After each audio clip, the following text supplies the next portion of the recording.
Okay, here we go. Let's see how this ends up looking. Assuming this actually works, it's going to be kind of the big thing. Hey, it looks like it is. And I just realized that I have the wrong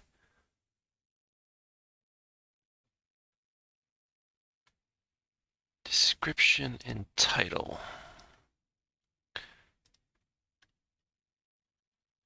Should probably change that.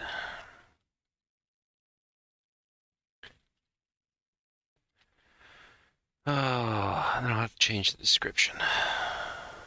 Okay, there. So that's been changed. And can I have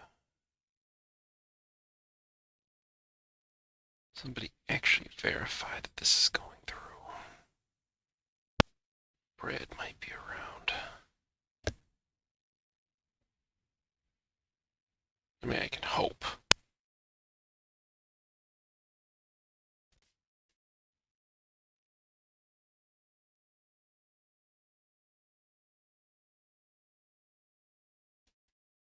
Okay.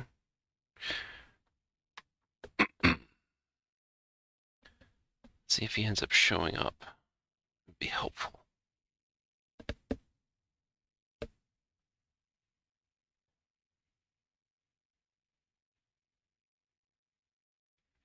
Maybe. Let's see. Oh, okay. G2G. All right. Okay, so I realize I don't do this nearly enough of what I probably should, but so bear with me. But effectively, I want to talk about today. I know this is not entirely on any sort of schedule, anything else like that, but I have a brief conversation revolving around process tree investigations. So it's, I swear, it is InfoSec and it is Blue Team. So, I had something weird show up, and I figured, hey, this might be something worthwhile talking about. So I have gone through and cleaned everything up. So no identifiable information, anything else like that, being good stewards. But, so what we had is, this is a screenshot from a CrowdStrike instance. And it was alerting to a weird variable, or environment variable being called through for PowerShell. So through the course of analysis, that was kind of what everybody was laser focused on. And I'm not knocking CrowdStrike in the slightest, or insert AV, EDR platform, whatever here. This is effectively just centered around the fact of kind of the primary difference between an analyst as to what's up here and what's machine learning or AI sits there and comes back reporting, or for some sort of signature. So I mean, I'm sure, it's nice highlighted red that PowerShell is a little bit weird, and that's where everybody's focused. And you might look at that and then kind of go back and, oh, look, command.exe was kicked off, everything else like that. So let me go ahead and I will pull up.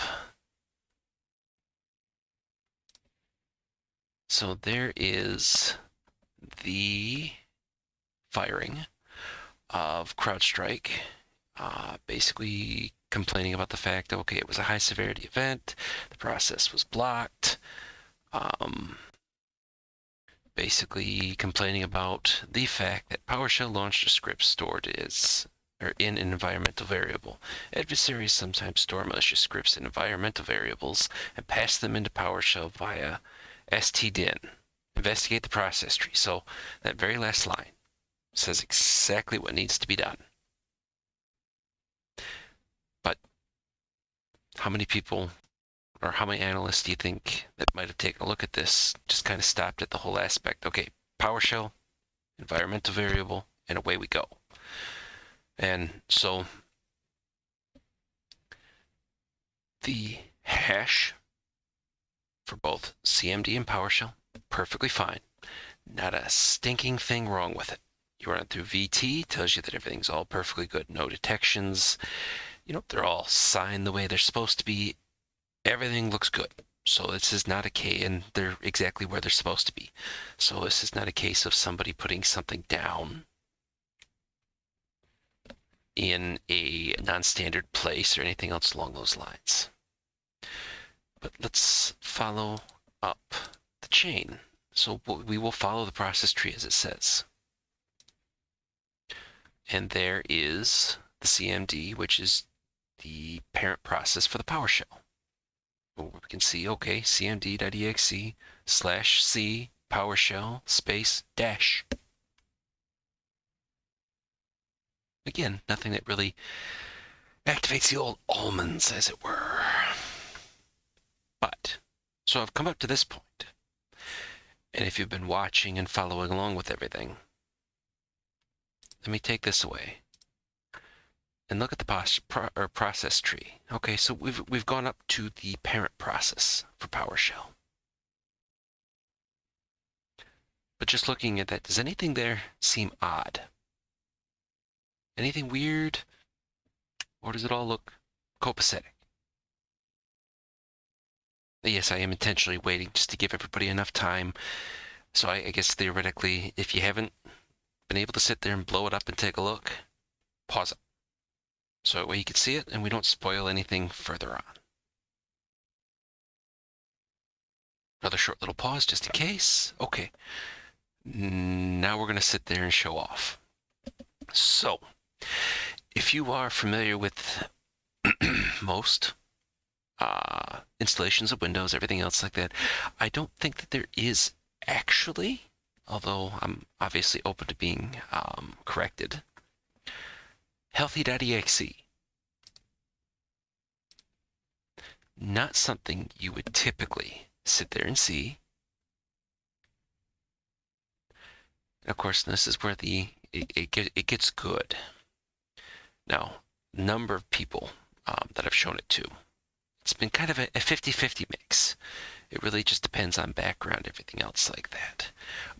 But it showcases, I think, to an extent, the different type of mindsets that come through for depending on how you are as an analyst or maybe where you are as an analyst.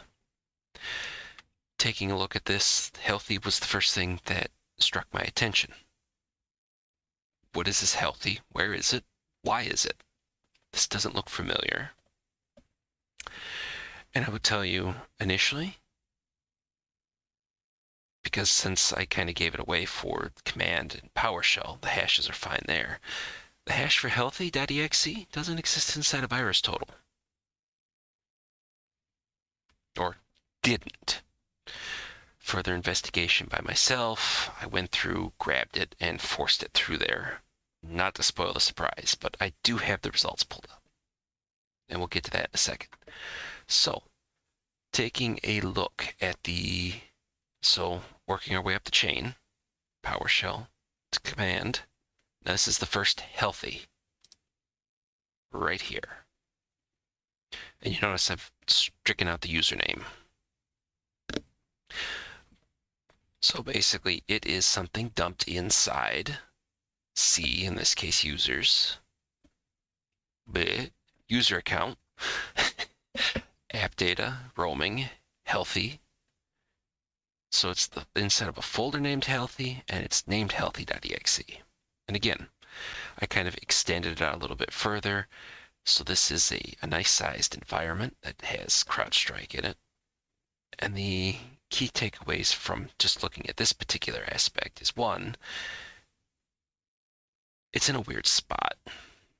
I'm not saying that nothing legitimate exists inside of roaming, but it's usually a little bit odd to sit there and see Healthy as a folder and then the Healthy.exe inside of it. We take a look at the local prevalence and global prevalence.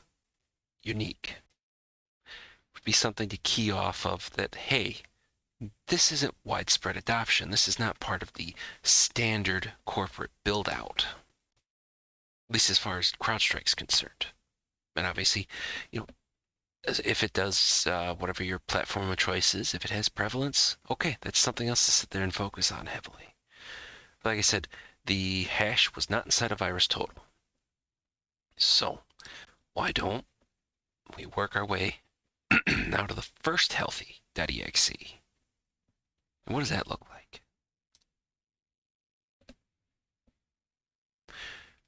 Again, not much of anything else. It is the same exact hash. Again, another notification. Global prevalence is unique. Local prevalence is unique. But it does sit there and reinforce the aspect. Okay, so healthy calls command, calls PowerShell. Definitely looks a little bit odd. So let's go ahead and we will get rid of that and we'll go back to this.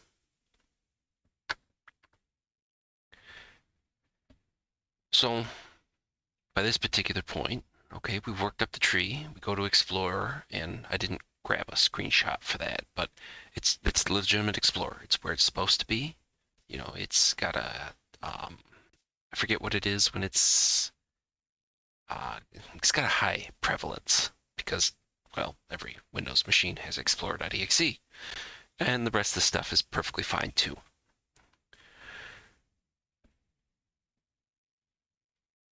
So from this particular point, I guess let me bring up this, and we will bring up, maybe, possibly,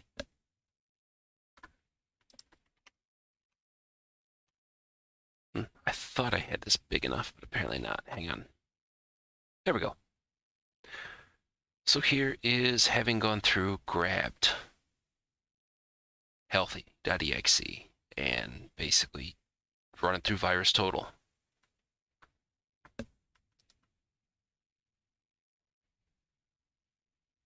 Oh, only 6 hours old? Well, when I originally had run this through, it was only 21 out of 66. So it's 7 more AV vendors have gotten on board with this. I haven't really gone through and done much more additional digging in regards to this, but right here, I mean, we've got enough stuff that effectively spells out that, yeah, this is not something we really want on the box. So we're going to go through and we're going to open up a ticket, the remediation team, and we're going to go through and make sure to spell out the location. So C user account, roaming, healthy, and we just want that entire folder nuked, along with some sort of additional scan on the box, just to get a second opinion.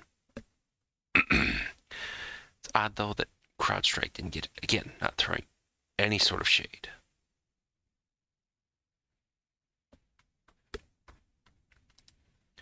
So we have all that.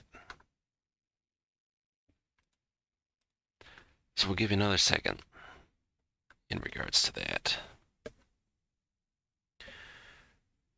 So we touched on the fact of where this thing exists currently. And like I said, I went through, this was not originally inside of VirusTotal, so I grabbed it. I also grabbed every other file that was there. And basically systematically went through, made sure that everything was up in there. And there was a second file inside of roaming, healthy, but instead of healthy.exe,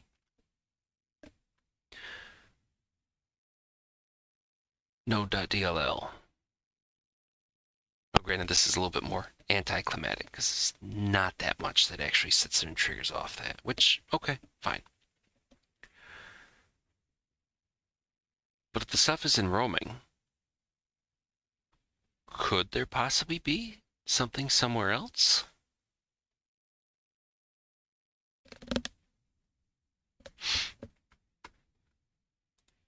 I ask, not really expecting an answer, knowing full well already what the answer is, but hey. I'm trying. Make something a little bit more different, as opposed to just a standard canned video with a little bit of spit and polish, I'm just going straight off the handle. We'll go live, and if I just screw up and make a giant butt of myself, then I make a giant butt of myself. But no, that's not quite what we're getting at here. What else exists in C user's user account AppData? And this would be one of the points I kind of take away. Do you know enough about the general file system build out on a Windows system? Since it's what, 90+% of workstations, not so much servers, since I think it's still mostly Linux, which, hey, good.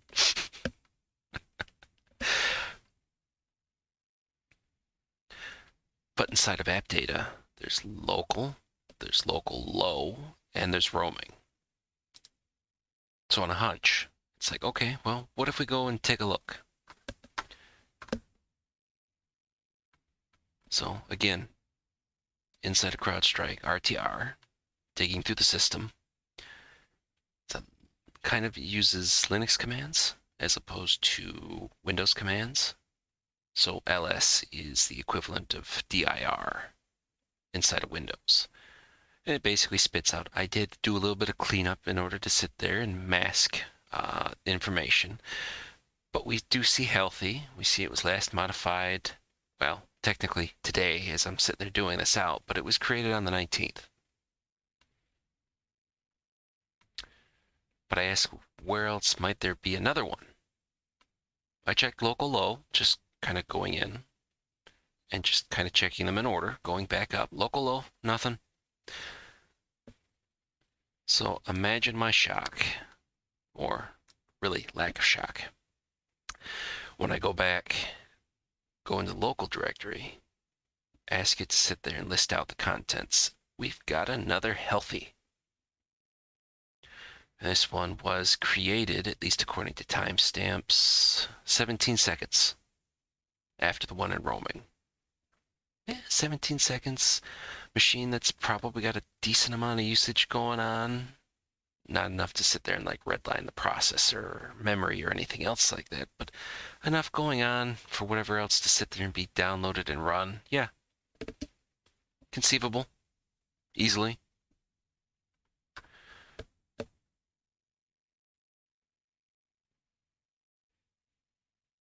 So basically just scrolling up. So local. So if you're investigating Windows box, something's dumped inside of roaming, take a look inside of local. Take a look inside of local low. Don't quite have a understanding as it is currently. How this actually kicked off, everything else like that. That'll be effectively the next point in the investigation. And I guess if there's any actual interest in regards to any of that, then okay, fine. I can sit there and see about giving just like an update. But as it sits,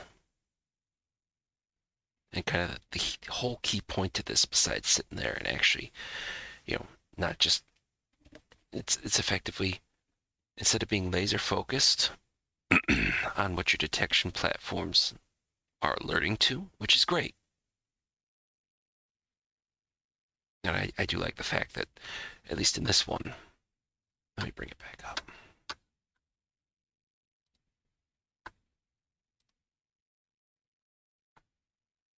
To go through and investigate the process tree.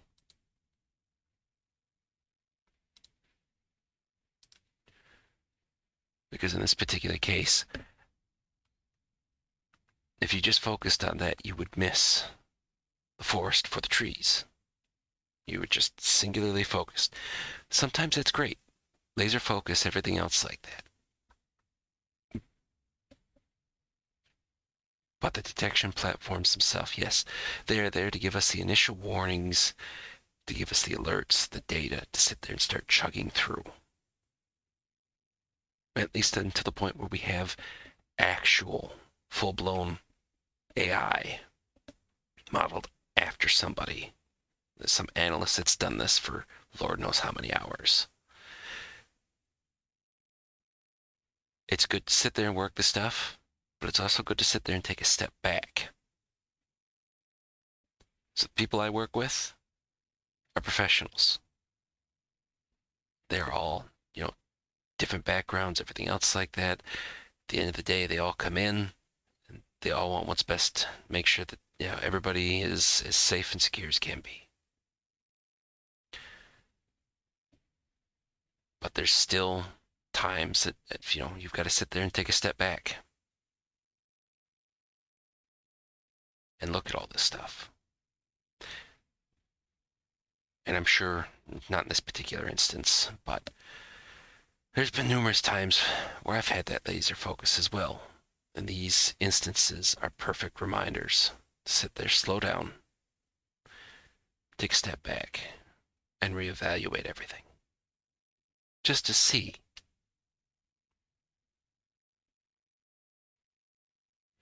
Of course, I'd probably get somebody sit there and complain that, yeah, there's a healthy. It sits at, see Windows System 32, some other thing. Oh. That actually just makes me wonder. It's like, okay, what if I just Google search that, or not Google search it, but search my C drive right now and pray that I don't sit there and not completely honk this thing up while I'm trying to send data to YouTube servers.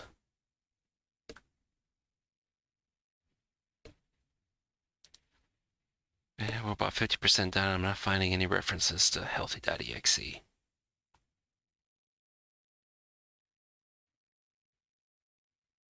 60. Yeah. I don't think we're going to find anything, but so effectively, that's really about it. Hopefully, especially if you're interested in becoming an analyst, everything else along those lines, hopefully you took a second when I said to pause it and actually really look at it. You really took a second to take a deep look at it. Because this is real world. This is not, some fictional platform. This is about as real life as it gets. Granted, this will be resolved by basically just nuking, paving the system, or just going through and just cleaning up what looks to be adware, given the detections that are there inside of VT. It gets cleaned up, move on with your day.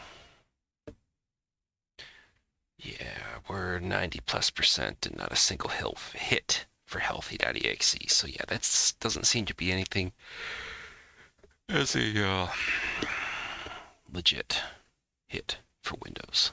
So, okay, so, there we go.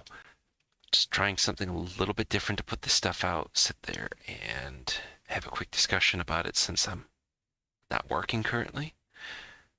Starting my weekend. And I just really wanted to have a discussion, or be able to sit there and kind of blast this out.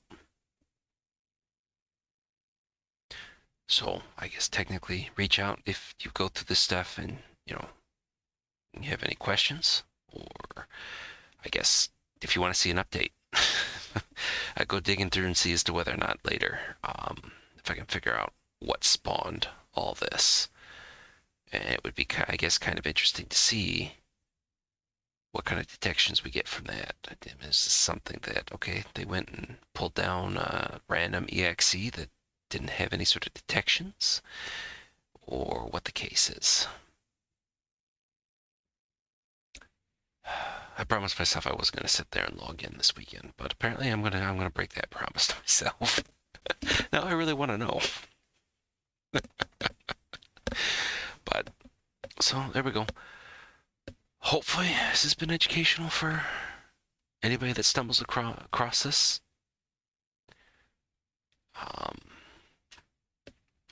Yeah.